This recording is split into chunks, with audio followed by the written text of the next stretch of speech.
Chapter 1. A Brahmin's Roots. No matter how fulfilling life becomes, there are always certain regrets when one looks back. My deepest sense of loss involves my father, Chandraban Ragbir Sharma Mahabir Maharaj. How I wish he were still alive. Nor does the fact that this extraordinary man died so young and under such mysterious circumstances entirely explain my regret. So much that is even more remarkable has happened since then. I often wonder what it would be like to share it all with him, and what his reaction would be, to share it with him. We never shared anything in our lives. Because of the vows he had taken before I was born, not once did he ever speak to me or pay me the slightest heed. Just 2 words from him would have made me unspeakably happy. More than anything else in the whole world, I wanted to hear him say, "Rabbi, son," just once. But he never did. For 8 long years, he uttered not a word, not even a whispered confidence to my mother. The trance-like state which he had achieved through yoga used to be considered extremely peculiar, and even a form of insanity to those unacquainted with Eastern mysticism. However, altered states of consciousness have gained a new acceptance in the West, beginning with drug experiments in scientific laboratories and moving out into society until millions have now experienced this alternate reality. Millions more have entered what is now called higher consciousness through hypnotherapy, autosuggestion, guided imagery, and various forms of yoga popularized in the West, from transcendental meditation to centering and visualization. Moreover, there is a growing acceptance of the validity of psychic phenomena in the scientific community, which has changed the former skepticism of materialistically oriented Western society into a new openness to the occult. We Indians, however, have known for thousands of years that there is real power in yoga. My father proved it. He was the ultimate exemplar in real life of what the yogis and gurus, now famous in Europe and America, teach. He lived what they talk about, as few men ever have. Why is father that way?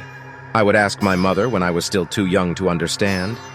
He is someone very special, the greatest man you could have for a father, she would reply, always patient with my persistent questions and puzzled expression. He is seeking the true self that lies within us all, the one being, of which there is no other. And that's what you are too, Rabbi. With little understanding at first, nevertheless I soon came to believe that he had made the noblest of all choices. Mother often assured me of that, and so did many others. They said that Buddha's great renunciation hardly compared with my father's. When I was old enough to search the sacred writings, I agreed. My father's renunciation had been complete, precipitously so, within days of his marriage. Had it occurred any sooner, I would not have been born. Though I accepted the idea that a higher choice caused my father never to speak to me, his only child, I could not deny the gnawing emptiness, the intense longing, the peculiarly uncomfortable hunger that I learned to live with, even to ignore, but never conquered. Resentment, however, would have been unthinkable. To a Hindu, the Bhagavad Gita is the book of books, and my father had courageously chosen to live by it.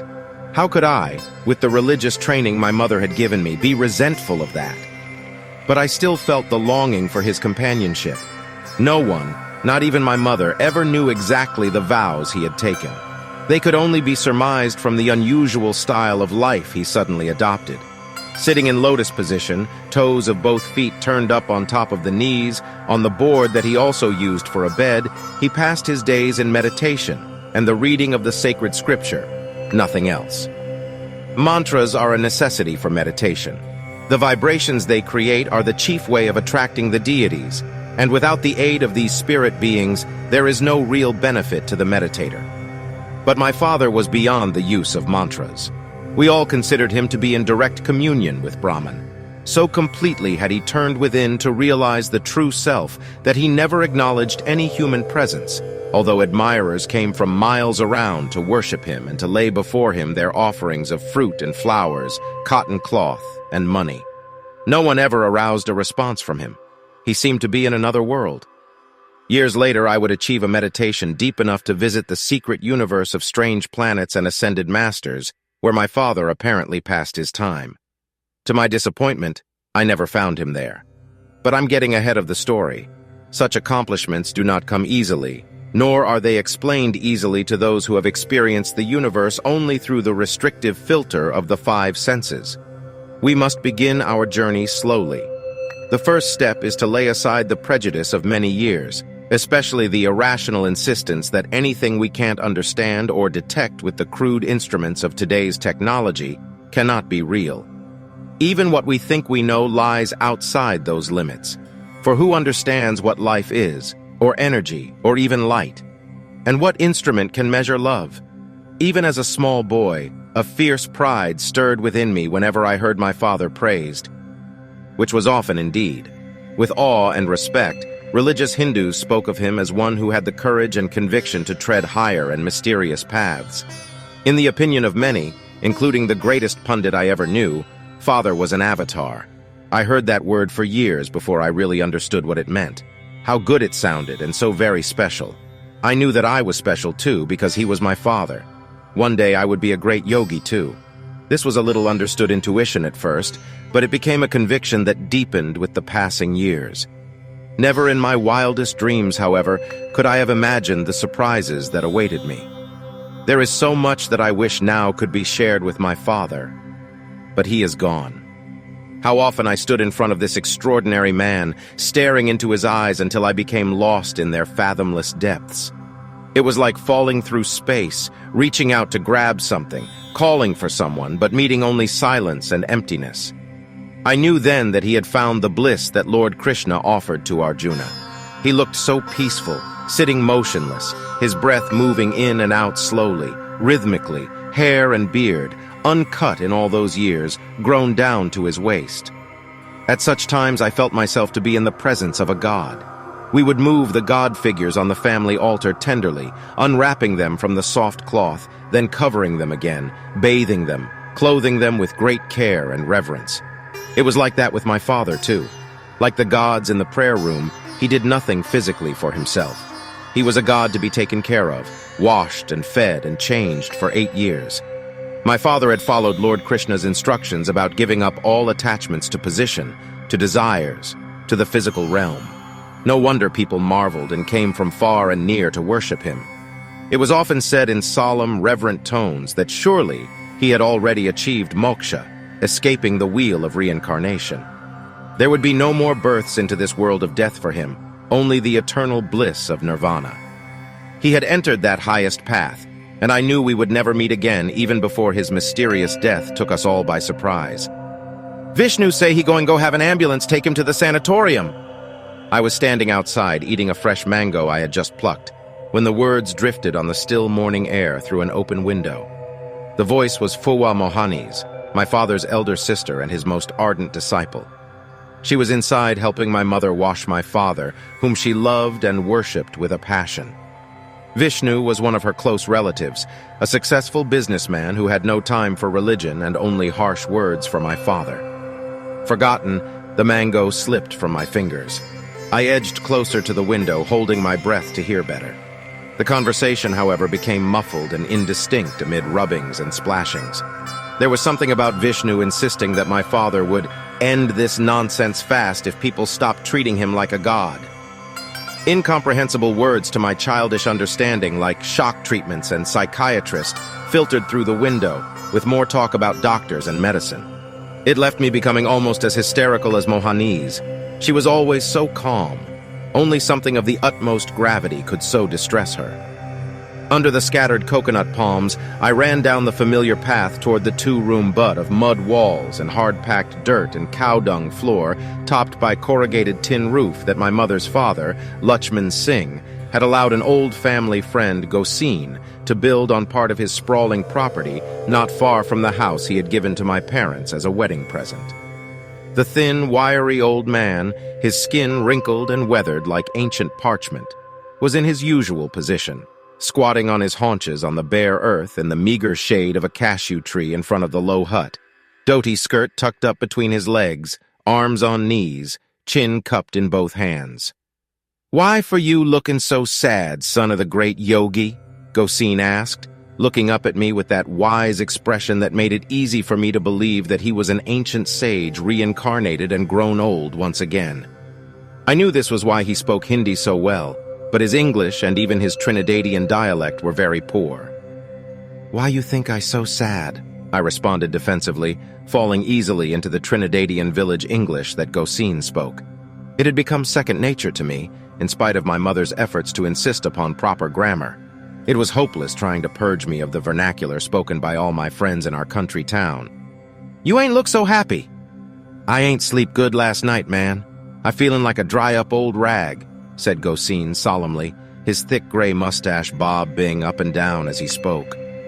I wasn't sure which fascinated me more, that wobbly mustache or the long tufts of hair growing out of his ears. I squatted beside him in silence. We were good friends, good enough that talking wasn't necessary, and I found comfort just being near him. It was several minutes before I found the courage to unburden myself. "You know what is a sahatris or shock treatin'?" Rubbing his chin contemplatively, the old man furrowed his brow in deep thought for some time before he answered. "Big city talk. It don't mean nutting out here. Where you... Hearing that stuff? On radio, must be." It was Vishnu. I didn't hear him exactly. "Vishnu ain't bad, he just reckless. Mohani ain't talk loud enough, man. You father did handle him all right, yes. Them were the days." I sat quietly again, disappointed. Gosine had always seemed so infallibly wise. Maybe it was big city talk, but it had to mean something. "I ain't never go get over that wedding," he said abruptly, as though he were going to tell me something for the first time. In fact, I had heard the story from him at least 20 times, almost word for word. "Boy, you father mighty clever man, and you is you father true son. You shoulda see the crown he wear at the wedding. 'Lectric lights blinking all over it, join up to a battery in a pocket. Invented it himself. You shoulda hear them people when he step out of that car right in front of you, Nana store." "You was there?" I asked innocently, as though I didn't know. "Boy, I tellin' you what I see myself, this ain't no second-hand story. That was the biggest wedding I ever see and the most expensive. If I was there, you think I go miss that? Drums and dancing and plenty eatin' and drinking. Food for so, boy, enough to fill you up for a month. And the dowry, you shoulda see that. If you do as well as your father..." He paused at this point, as he always did, then went on, but with a new note of awe in his voice. "And he give it all up. Everything. You know something? He's a avatar. You me more, that wobbly mustache or the long tufts of hair good enough that talking wasn't necessary, and I found comfort just being near him. It was several minutes before I a sahatris or shock treatin'," growing out of his ears. "No." Gosine lapsed into silence to dramatize what he had just said, and I stood to leave. Ordinarily, I would have stayed on to listen. Eventually, he would have gotten past the wedding and perhaps started telling me a story from the Mahabharata or Ramayana about the adventures of the gods. He knew the Hindu religion and the favorite myths as well as anyone, and I had learned a lot from him. But I didn't want to hear any more talk about my father, especially about how wonderful he was. I sensed that something awful was going to happen, and it only made me feel more apprehensive to hear Gosine praise him. Several days passed without any unusual events, and I began to forget about Vishnu's threat. It had not been clear to me anyway, and I had been afraid to ask my mother about it. Life was full of mysteries, many of them too awesome to talk about. My mother was a beautiful woman of fine features, highly intelligent and possessed of an unusual inner strength. Her marriage to my father had been arranged by their parents, of course, in the traditional Indian manner. Only 15 at the time and at the top of her class in school, looking forward eagerly to pursuing her education, she was taken by surprise when her father gave her in marriage. Ended were her dreams of university in England. She became ill with the shock, but submitted nevertheless to her father's will. Two of the most important pundits in the area read the young couple's palms, consulted the stars and a book of wisdom in such matters, and declared that the union would have the blessing of the gods. My mother may have felt otherwise, but who would dare to question what the stars had decreed and the pundits declared? Nor would she disappoint her parents by showing any signs of unhappiness. Among Hindus, duty to family and caste is sacred. That obedience was rewarded almost immediately by an even greater shock when her husband, without warning, abruptly withdrew into a world of silent meditation.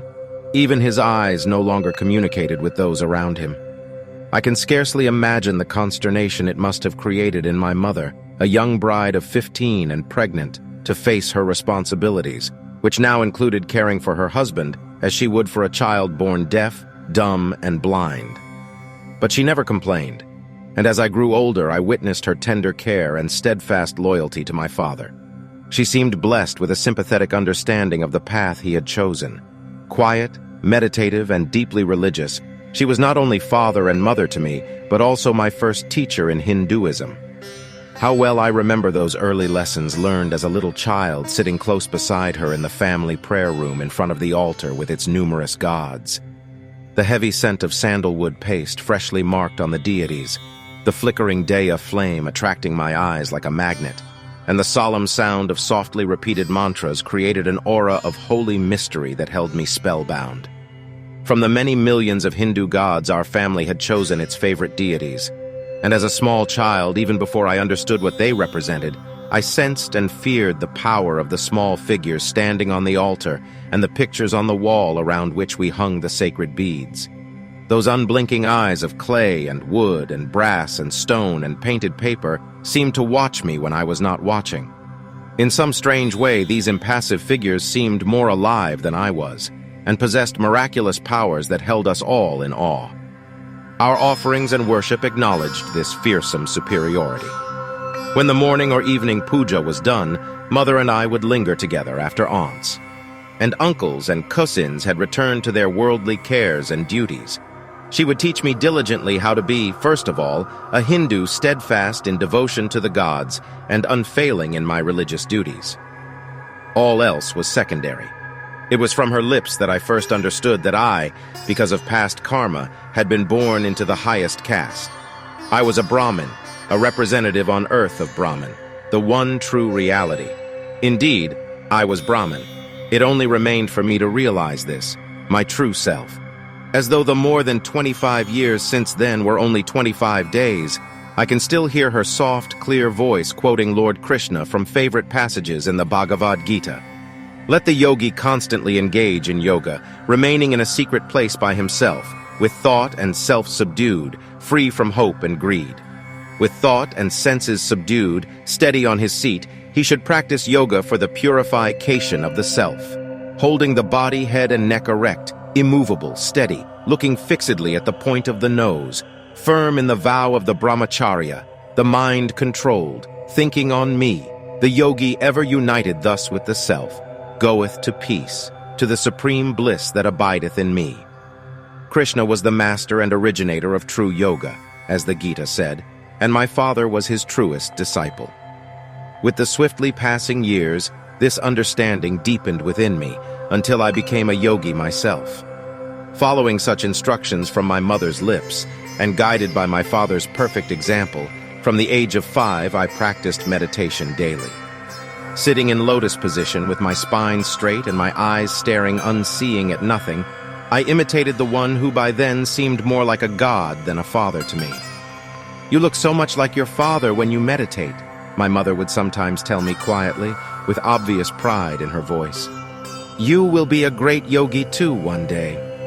The tender words deepened my determination not to disappoint her. Though she was so very young, my mother had shouldered her unusual responsibilities alone. She had not wanted her wealthy father to know that she sometimes had to beg mar, the water that neighbors cooked their rice in, so as to feed me when I was a tiny infant. Grandfather Singh, whom we called Nana, eventually found out and insisted that mother move back into the family house. Her sister Ravati was always begging to live there. She would arrive periodically, with her growing troop of small children, tearfully asking shelter, showing ugly bruises from the latest beating her husband, a heavy rum drinker, had given her. Wife beating was quite common, so after allowing Ravati to recuperate for a few weeks, grandfather always sent her back. After all, he had arranged for her to marry this man and had a reputation to maintain of standing by his word. Aunt Ravati would inevitably reappear, bruised and beaten, children in tow, and of course pregnant. When she had given birth to the latest child, grandfather would send her back to her husband again. After the 5th child and my grandfather's death, Aunt Ravati stayed on with us in the large family house. I enjoyed having my cousins there. Typical of Hindu joint families, there were usually 15 or 20 of Nana's descendants living there together at any time. Aunts, uncles, cousins, and Nani, his widow, whom we all affectionately called Ma. Nana died when I was still very young. My mother and I then shared his bedroom. His rum shop and dry goods store downstairs, and the large living quarters upstairs, still echoed with Nana's heavy, angry footfall long after his death. At such times, his spirit could be felt brooding within that fortress-like mansion he had built of solid concrete. Those who do not believe in the occult forces underlying the universe may consider this to be rank superstition or hysteria.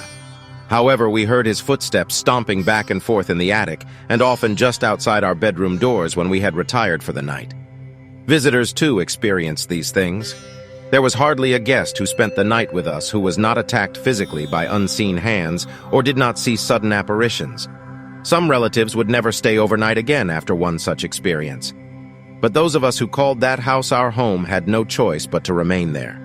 Nana had been heavily involved in Hindu occultism and was critical of those who merely philosophized about their religion without learning to use the supernatural forces. As I grew older, Ma confided in me a secret that she had kept in her heart for years and had shared only with Aunt Ravati, that Nana had sacrificed his first son as an offering to one of his favorite gods. This was not an uncommon practice, but it was never spoken of openly. Nana's favorite deity was Lakshmi, consort of Vishnu the Preserver. Goddess of wealth and prosperity, she demonstrated her great powers when Nana rose at almost one leap to become one of the most powerful and wealthy men in my native Trinidad. When the small frame shack that Nana had built for his family and business mysteriously burned down, he had replaced it with a huge house that became a landmark on the road from Port of Spain to San Fernando.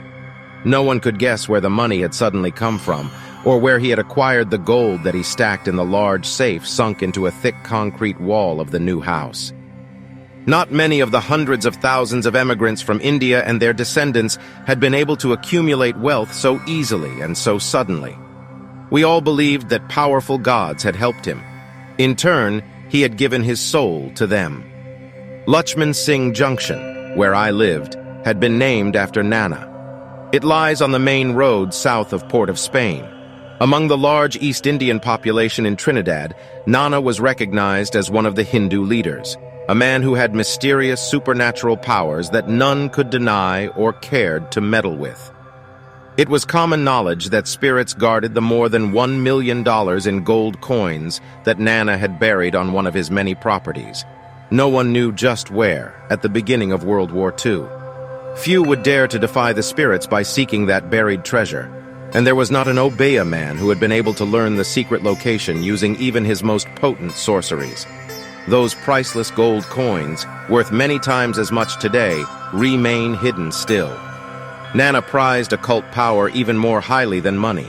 His strong iron safe contained one object he wouldn't sell at any price, a small white stone from India, possessed of spirit powers both to heal and to curse. It would draw the venom out if held over a snakebite, so reliable witnesses reported, although I never observed that particular feat myself. One of my uncles told me how, out of curiosity, he had once cautiously opened the door of the private room containing Nana's safe, to be greeted by a giant snake that guarded not only the money and papers, but other secrets of the room that were only speculated about in whispers. Whether the snake was real or a form taken by the spirits, as some have suggested, I myself saw that huge, brightly colored reptile lurking under the house long after Nana's unexpected death of a heart attack at the age of 63. To the Hindu, snakes are gods. I kept a live one, a splendid Makajwal snake, in my room and worshipped it, just as I worshipped the monkey god and the elephant god and above all the cow god.